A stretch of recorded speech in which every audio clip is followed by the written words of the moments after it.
Experiment number 11 part 5।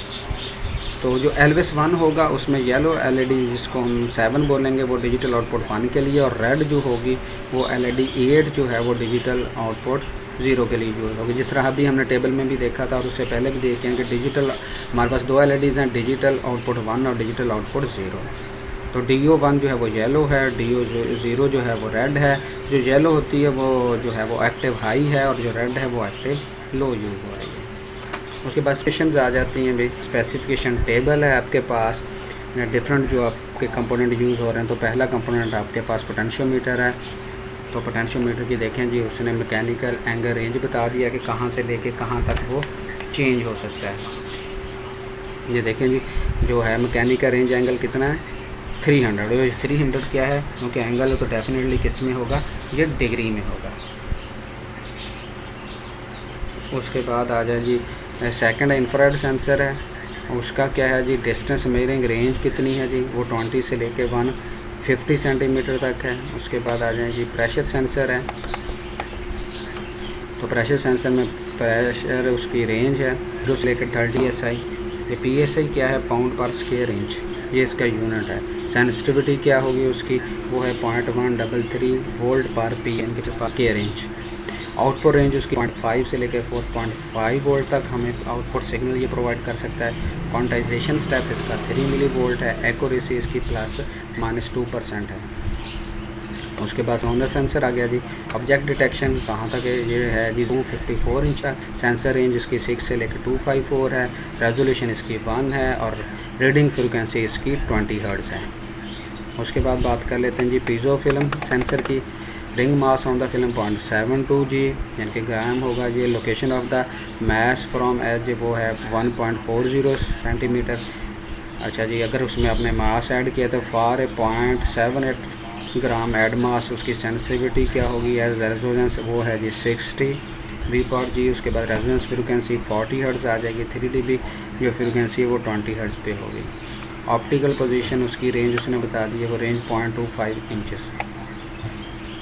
ये जिसकी मैं पहले बात कर रहा था कि हमने क्या करना है कि पहले जो हमने कंपोनेंट देखे थे वो हमने पूरे ट्रेनर पे देखे, तो हमें कुछ कंपोनेंट जो थे उनका साइज़ इतना कम था कि हमें वो शो नहीं हो रहे थे। तो अब हम बात कर लेते हैं अपने फर्स्ट कंपोनेंट की। तो जो सेकंड कंपोनेंट जिसको हमने स्ट्रेन गेज का नाम दिया, स्ट्रेन गेज सेंसर का नाम दिया था। तो ये आपके पास अब आपको विज़न हो गया होगा, क्लियर हो गया होगा किस तरह आपके पास स्ट्रेन गेज सेंसर होता है। ये आपके पास जिस तरह मैंने आपको नॉन टेक्निकल कहा था कि आपके पास एक स्केल होगा, जिस तरह स्टेप होती है स्केल की, उसी तरह ये स्टेप की स्केल है। तो ये आपके पास है, इसको हम बोलते थे फ्लेक्सी लिंक, जो कि स्ट्रेन गेज सेंसर के साथ कनेक्टेड है। तो इसकी मदद से जब हम मूव करेंगे तो हम इसकी डिफ्लेक्शन को मेजर करते हैं। क्योंकि जब ये सेंसर यानी कि इसका जो है लिंक जो है वो मूव करता है तो इसकी रेजिस्टेंस जो है मटेरियल की वो वेरी करती है। तो फिर उसकी बेस पे हम देखते हैं कि इसमें कितनी डिफ्लेक्शन आई है। तो नीचे आपको ये शो हो रहा होगा, ये स्केल भी ये देखें जी -1 जो यहाँ पे वहाँ पे इतना क्लियर नहीं था, -1 0 और +1 ठीक हो गया। बैक साइड पे इसके देखें जी, ये आपके डिफरेंट कनेक्शन नज़र आ रहे हैं जिसकी मदद से हम यहाँ से हम इसका सेंसर जो है वो सेंसिंग सिग्नल जो है वो मेजर करते हैं। The strain gauge reflection of the as shown in fig in the QNet mechatronic sensor, a strain gauge is used to measure the deflection of the flexible link. A link bends, the resistance of the strain gauge changes. जैसे ही वो bend होगा, वो जो यहाँ पे -1 0 तक लगा तो उसकी रेजिस्टेंस क्या होगी बेटा, वो चेंज होगी, सिग्नल हमें प्रोवाइड होगा, तो हम उसको मॉनिटर करेंगे। उसके बाद आ जाएंगे प्रेशर सेंसर। ये देखेंगे अब आपको चीज़ें और क्लियर होंगी, ये हम डिस्कस कर रहे हैं इसको स्टेप बाय। ये देखें उसी तरह प्रेशर सेंसर है, स्केल है उसका, प्लंजर है उसका, ठीक है।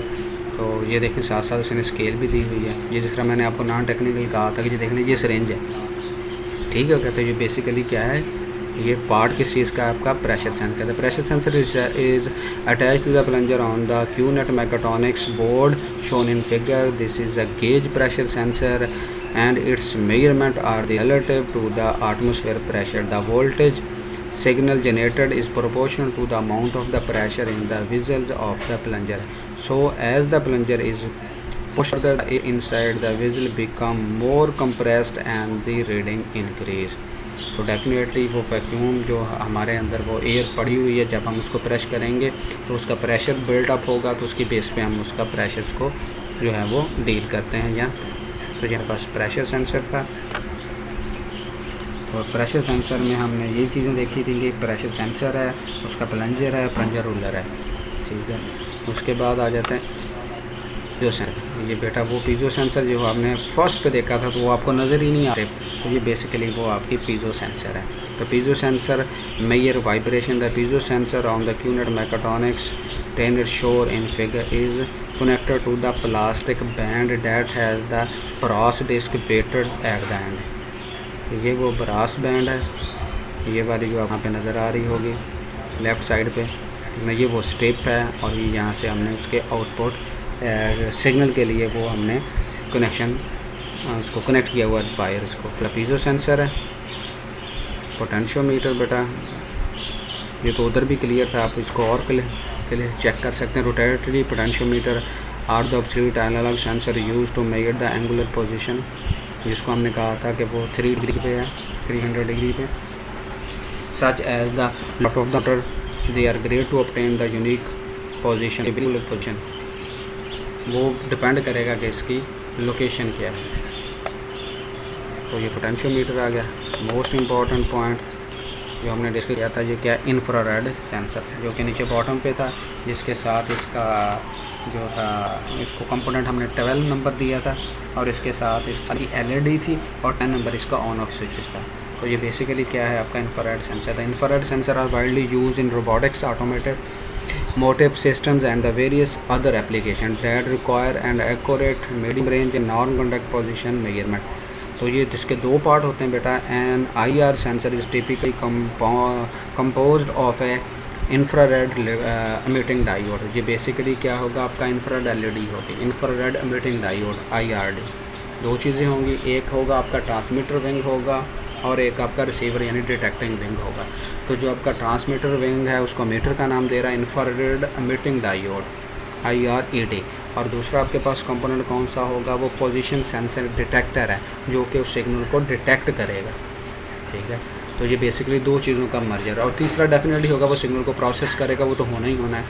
तो आपके पास कंपोनेंट इंफ्रारेड में क्या होगा, सिग्नल प्रोसेसिंग यूनिट, जो सिग्नल ट्रांसमिट हुआ है और डिटेक्टर ने उसको डिटेक्ट किया, जिसको यहाँ पे वो क्या बोल रहा है PSD position sensing detector.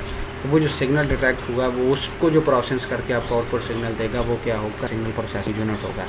It's output है, ये आपको अब क्लियर होती जाएंगी साथ साथ चीज़ें कि किस किस तरह की कौन सा कंपोनेंट है, उसके अंदर पूरा हुआ, और उसकी पिंग क्या है, और फिजिकली वो नज़र कैसे आ रहा है, क्योंकि ट्रेनर पे इतनी विजिबिलिटी नहीं थी। It output A voltage the correlates the distance of the remote target. तो ये बेसिकली वो जो आपने डिस्टेंस भी ना था, ये उसके लिए बेसिकली यूज़ हो रहा था। The infrared base distance sensor typically have the smaller maximum range than the sonar but the resolution is better. कहा था कि एक प्रॉपर्टी किसी की अच्छी हो सकती है कि दूसरे की दूसरी की जो प्रॉपर्टी है वो अच्छी हो सकती है। तो जो इंफ्रारेड आपका सेंसर है, तो ये क्या है, इसकी रेजोल्यूशन जो है वो बेहतर है या बेटर है। आगे चलते हैं जी। ये तो हमने इंफ्रारेड देख लिया कि किस तरह का होता है। अब आते हैं सोनर सेंसर। ये देखें जी, ये और क्लियर हो गया होगा अब आपको। वहाँ पे लगा हुआ है, जब ट्रेनर पे हमें इतना विजिबल नहीं था तो हमने यहाँ पे इसको अलग से देख लिया। तो ये वो चीज़ें होती हैं सेंसर में। क्या होगा, मीटर होगा, इसका रिसीवर पॉइंट होगा। Often use in mobile robotics sonar sensor are fitted with the emitter that generate the ultrasonic wave. Emitter portion कौन सा होगा, जो ट्रांसमीटर होगा, जो कि आपके सिग्नल को ट्रांसमिट करेगा। और वो कौन सा सिग्नल, इंफ्रारेड में वो इंफ्रारेड, जबकि जो आपका सोनर सेंसर होगा वो अल्ट्रासोनिक वेव्स। एंड रिसीवर आपका रिसीवर विंग होगा at capture them after target. जब वो टारगेट को हिट करके वापस आएगा तो वो रिसीवर विंग उसको क्या करेगा, रिसीव करेगा। उसके बेस पे फिर हम कैलकुलेशन करके इसका डिस्टेंस कैलकुलेट करते हैं। तो ये सोनर सेंसर, जिस तरह हमने पहले डिस्कस किया था कि लार्ज स्केल भी आते हैं हमारे पास और स्मॉल स्केल भी आते हैं। तो जो हमारे पास इंफ्रारेड और सोनर सेंसर थे ये लार्ज स्केल, हम इसको पढ़ते हैं स्मॉल स्केल में। तो स्मॉल स्केल में हमारे पास जो आते हैं वो कौन से आते हैं, ऑप्टिकल पोजीशन है, जिस तरह हमने पहले भी देखा ऑप्टिकल, जो ऊपर मैंने आपको ट्रेन में बताया था कि जो मेन 3 आपके लगे होते हैं, हम उसको व्हील तो नहीं कहेंगे, लेकिन वो टेक्निकल नाम उसको देंगे तो वो क्या है, नॉब हैं। वो हमारे पास जो नॉब थी वो कौन कौन सी थी, हमारे पास इनकोडर नॉब थी, हमारे पास ऑप्टिकल थी, ठीक है, और ये डिफरेंट हमारे पास थे वर्किंग देख रहे हैं सेंसर